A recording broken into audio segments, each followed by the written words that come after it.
ओम शम शनिश्चराय नमः। शनिदेव और पवनपुत्र हनुमान। श्रोताओं, पूर्व समय में एक बार नारद जी को अभिमान हो गया कि मैंने कामदेव को वश में कर लिया है, और ये बातें विष्णु लोक में जाकर हरि के सम्मुख वर्णन करने लगे। भगवान विष्णु ने माया की नगरी रचाई और उस कौतुक नगरी में एक राजकुमारी का स्वयंवर था। वहाँ पर नारद जी उस राजकुमारी की सुंदरता को देखकर काम को वश में नहीं रख सके। उनकी इच्छा हुई कि ये दिव्य रूप राजकुमारी हमें ही वरण करे। अतः जयमाला लिए राजकुमारी जब सामने से गुजर रही थी तो बार बार मुनिवर अपना सिर उनकी तरफ झुका रहे थे। वो उस समय भगवान विष्णु से प्राप्त किए नारायण नामक बंदर के रूप में बैठे थे। इस कारण से राजकुमारी ने उन्हें वरण न करते हुए आगे निकल पड़ी। मुनिवर की जे हास्य पद वृत्ति देखकर वहां पर विराजमान भगवान शंकर के दो गणों से रहा नहीं गया और मुनिवर को देखकर हंस पड़ा।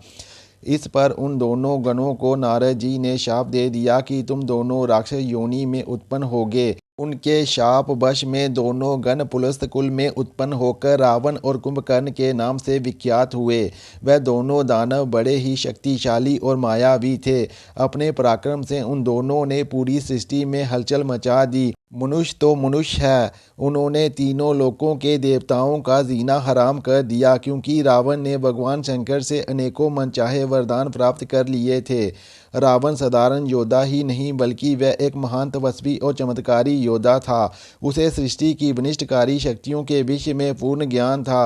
अतः उसने शनि और महाकाल को भी बंदी बनाने की इच्छा प्रकट कर शनि लोक पर चढ़ाई कर दी। शनि लोक पर रावण और शनि में भीषण घोर संग्राम हुआ। अंत में रावण ने शनि को ब्रह्मपाश में जकड़ लिया, उन्हें घसीटते हुए लंका ले गया और वहां ले जाकर राजमहल से बाहर उल्टा लटका दिया। शनिदेव वहां व्याकुल विवश थे, क्योंकि ब्रह्मपाश का अनादर नहीं कर सकते थे। अतः धर्म मर्यादा में बंधे कष्ट झेलते रहे और मुक्त होने हेतु बार बार अपने इष्ट देव की आराधना करते रहे। सीता जी का पता लगाने जब हनुमान जी वहां पहुंचे तो शनिदेव को रावण के बंधन से मुक्त कराए।